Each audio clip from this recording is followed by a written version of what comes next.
Yes class 12th student ध्यान दीजिए। अब आपको मेंटली प्रिपेयर रहना है। आपको होमवर्क दिया जाएगा, ऑब्जेक्टिव टेस्ट के लिए दिया जाएगा, आपको ये पूरा करना है, बिल्कुल ध्यान रखिएगा। और अब 1-2 दिन के बाद आपको बहुत सारे इंस्ट्रक्शन भी मिलने वाले हैं, कैसा क्या स्कूल में आपको प्रॉब्लम सॉल्व करवाना है, होमवर्क करना है और आगे की तैयारी करना है। इसलिए जो छात्र क्लास 12th साइंस में है वो बिल्कुल ध्यान रखिएगा। 1 या 2 दिन के बाद आपको सारे इंस्ट्रक्शन मिलना शुरू हो जाएंगे। आप अपनी कॉपी बना लीजिए, टेस्ट के लिए प्रिपेयर हो जाइए, सारी चीज़ें आपकी स्टार्ट होने वाली हैं। देखिए, मैं यहाँ पर सेकेंड यूनिट करंट इलेक्ट्रिसिटी या विद्युत धारा यहाँ पर पढ़ रहा हूँ। विद्युत धारा को पढ़ने के लिए मैं एक चालक लेता हूँ और चालक का एक भाग अगर एनलार्ज कर दूं या बड़ा कर दूं तो ये सिलेंड्रिकल या बेलनाकार आकार का होता है। इसमें मैं सोर्स, सेल या बैटरी लगा देता हूँ। ये लगा दिया, ये प्लस ये माइनस, करंट आई यहाँ से फ्लो होना स्टार्ट हो जाता है, ठीक है। और इसमें इलेक्ट्रॉन इस डायरेक्शन में फ्लो होता है तो करंट हम यहाँ पर फ्लो होना बता देते। करंट का डायरेक्शन इलेक्ट्रॉनों के विपरीत दिशा में होता है। हम ये मान लेते हैं कि धारा प्लस से माइनस की साइड फ्लो हो रही है, ठीक। तो हम यहाँ पर धारा को डिफाइन करते हैं। धारा को अगर अपन डिफाइन करें तो प्रति सेकेंड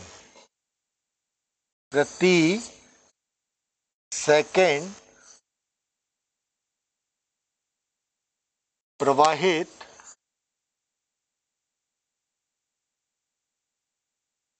आवेशों की संख्या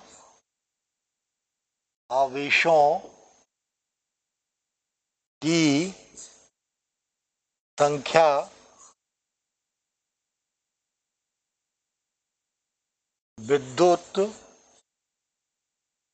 धारा आई कहलाती है, ठीक। तो प्रति सेकंड प्रवाहित आवेशों की संख्या को मैं धारा बोलता हूं। धारा बराबर I equal to Q upon P के इक्वल हो जाता है। Q का यूनिट क्या हो जाता है? कूलाम। समय का यूनिट क्या हो जाता है? सेकंड। तो 1 कूलाम अपॉन 1 सेकंड 1 एम्पियर, यानी धारा की यूनिट क्या हो जाती है? एम्पियर के इक्वल हो जाती है, ठीक है। तो हम धारा की इकाई को एम्पियर कहते हैं, ठीक। तो धारा जो मेरे पास है, धारा I equal to Q upon P, इसका यूनिट क्या आ जाता है? एम्पियर हो जाता है, ठीक है। मैं यहाँ पर क्या कर रहा हूँ, ये टोटल धारा है, करंट है। मैं यहाँ पर क्या करता हूँ? इंस्टेंटेनियस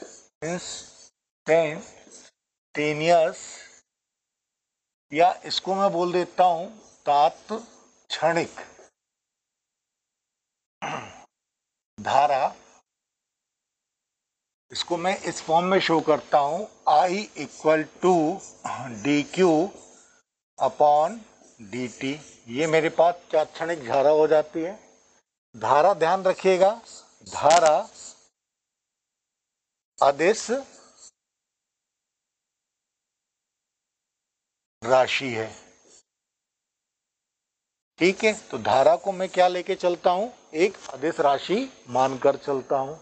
तो धारा मेरे पास यहाँ पर क्या आ जाती है? अदिश राशि होती है। अब धारा को डिफाइन करने के लिए मैं यहाँ पर क्या करता हूँ? एक नया कॉन्सेप्ट लेके चलता हूँ, ठीक। प्रति सेकंड प्रवाहित आवेशों की संख्या धारा कहलाती है, लेकिन हम अब धारा को कुछ नए टर्म में डिफाइन करते हैं, जिसको हम बोल देते हैं ड्रिफ्ट वेलोसिटी ड्रिफ्ट वेलोसिटी ये हिंदी में कहलाता है अनुगमन वेग। इसके टर्म में मैं धारा को डिफाइन करना शुरू करता हूं।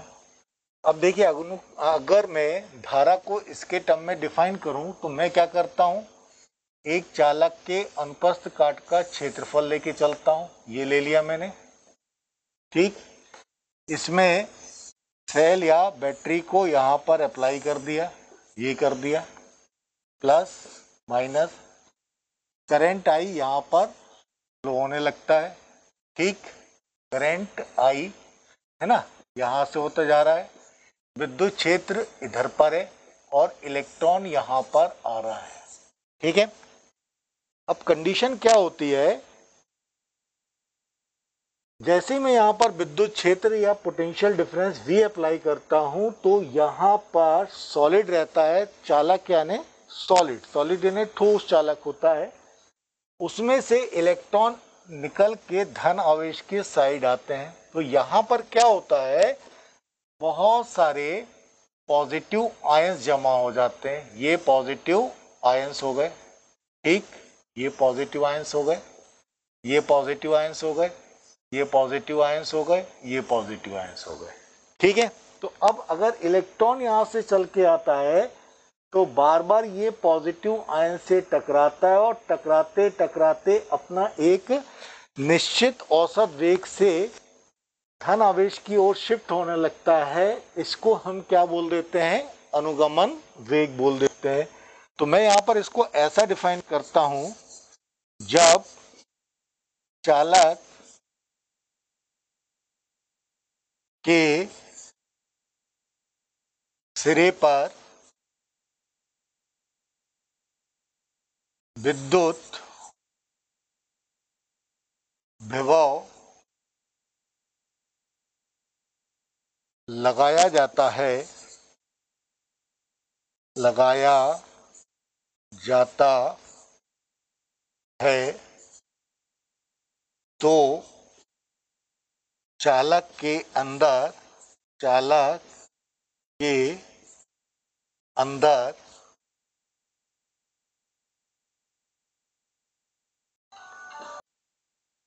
तो चालक के अंदर इलेक्ट्रॉन धनात्मक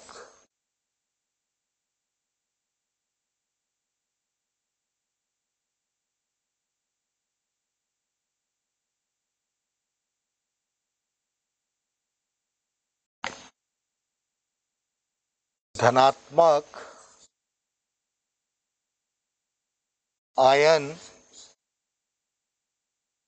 से टकराते हुए एक औसत वेग से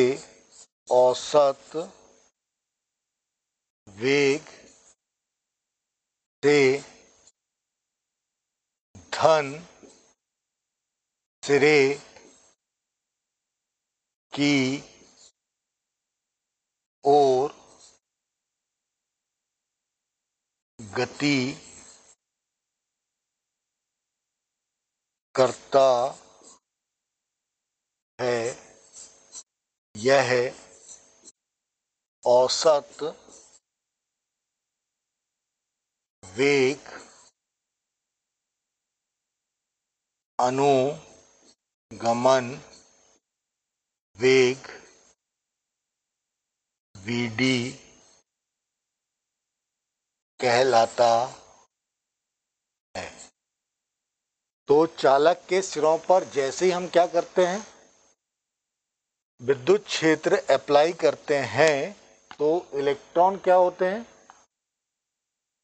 यहां से पॉजिटिव से टकराए फिर पॉजिटिव से, तो इनका वेग बार बार बदलता रहता है और ये टकराते हुए आगे जो बढ़ते हैं तो वो निश्चित वेग जिसको हम औसत ले चुके हैं, ये क्या कहलाता है, अनुगमन वेग कहलाता है।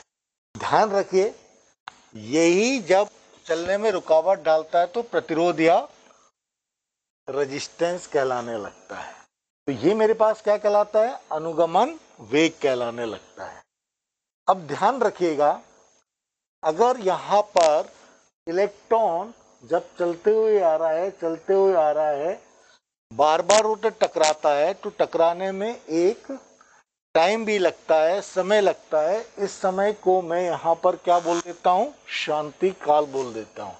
इसका मतलब क्या हो गया, अगर यहाँ आएगा इलेक्ट्रॉन तो यहाँ से यहाँ आएगा, यहाँ से यहाँ आएगा, यहाँ से यहाँ आएगा, तो दो लगातार टक्करों के बीच का लगा हुआ समय हमारे पास क्या कहलाता है, शांति काल या रिलैक्सेशन टाइम कहलाता है। इसको मैं बोल देता हूँ रिलैक्सेशन टाइम। ये शांति काल, इसको मैं टाउ से शो करता हूं। ठीक, तो जब चालक के सिरों पर विद्युत क्षेत्र लगाया जाता है, लगाया जाता है, तो दो टक्करों में लगा समय, हम कभी क्या कर लेते हैं, ये औसत भी ले लेते हैं। शांति काल टाउ कहलाता है। तो देखिए क्या हो रहा हमारे पास, ये मैंने एक चालक लिया था, चालक को हमने एक एनलार्ज करके दिखाया, यहां पर मैंने प्लस माइनस लगाया। ठीक, और जैसे ही यहां पर इलेक्ट्रॉन इन धन आवेशों से टकराता है, तो दो टक्करों के मध्य लगा हुआ समय शांति काल कहलाता है, और इनका हम औसत ले लेते हैं, तो औसत शांति काल टाउ कहलाता है। ये हमारे लिए क्या है, एक इंपॉर्टेंट टर्म हो जाती है। देखिए मैं यहाँ पर जो भी मैंने कराया हुआ है, तो देखिए मैं यहाँ पर करता हूं विद्युत धारा एवं अनुगमन वेग में संबंध। ये एग्जामिनेशन के पर्पज से भी एक इंपॉर्टेंट आर्टिकल है, और ये संबंध है हमारे पास I equal to N E A V D, ये हम प्रूव कर रहे हैं।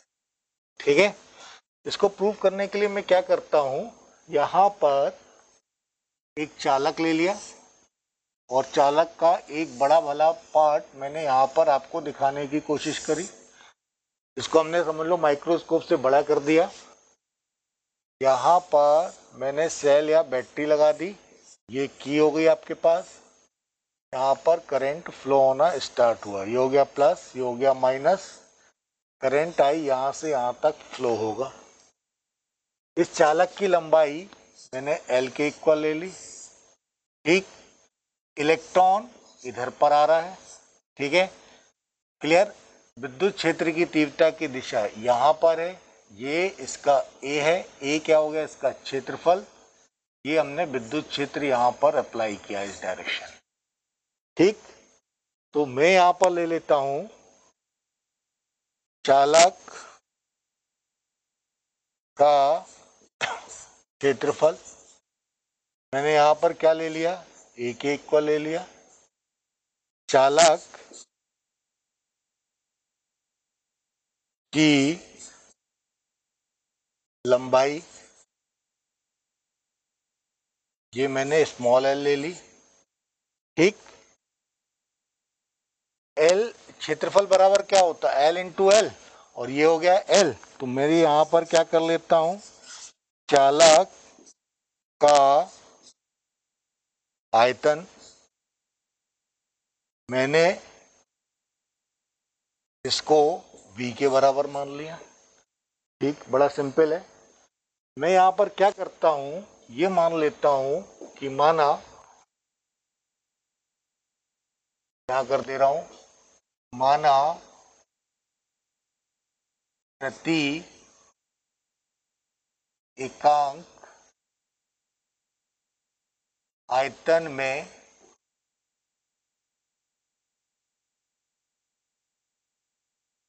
इलेक्ट्रॉनों या आवेशों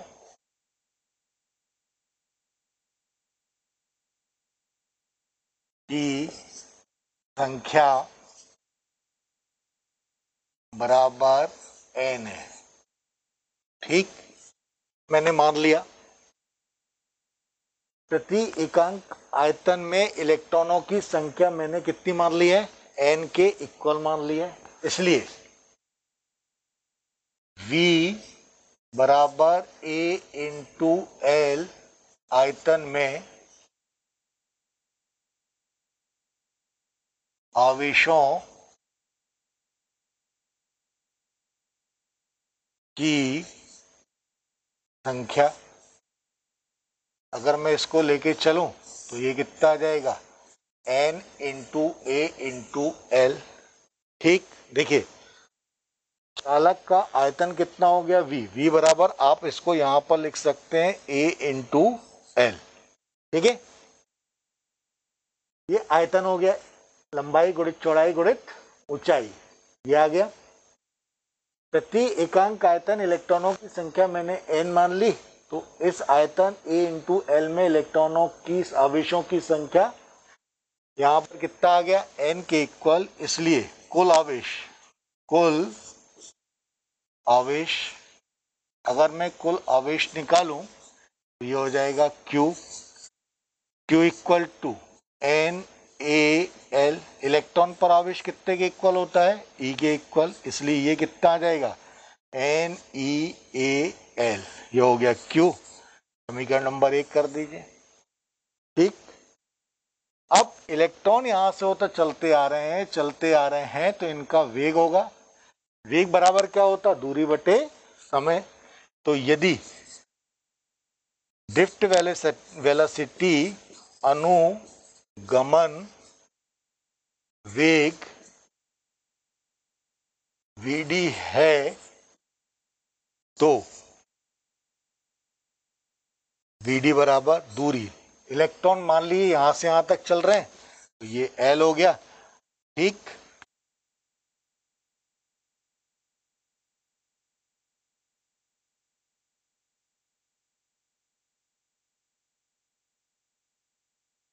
तो ये बराबर दूरी बटे समय, vd दूरी कितने के बराबर हो गई, L, समय t, इसलिए t बराबर L अपॉन vd के इक्वल, समीकरण नंबर 2, ठीक है। ये आपके पास समय और आवेश क्यों निकल गया। तो देखिए I इक्वल टू कितना आता है, अगर मैं इसको कैलकुलेट करूं तो आप देखिए I equal to Q upon P, Q equal to कितनी है, NeAl, T कितना हो गया, L अपॉन Vd, ये आ गया, ये L कैंसिल, इसलिए I इक्वल टू NeA, ये ऊपर चला जाएगा Vd। तो अब धारा I का एक सूत्र ये निकल आता है, I equal to NeA Vd। यहाँ पर ये जो Vd है यह अनुगमन वेग कहलाता है। तो now this is the relation between current and drift velocity, current और अनुगमन वेग के बीच में संबंध है। ये एक इम्पॉर्टेंट डेरिवेशन है और ये बोर्ड एग्जामिनेशन में जनरली आता है। ठीक है, तो इसको आप बहुत अच्छे से होता करके रखिएगा। 12th क्लास के हो तो लड़के जितने भी हैं फिजिक्स वाले, ध्यान रखिए आपको अपनी कॉपी बनाना है और कॉपी में मैं चेक करूंगा जब भी मैं मंगाऊंगा। अभी ऑनलाइन किसी भी बच्चे से कुछ भी मैं चेक करने के लिए बोल सकता हूं। ठीक है,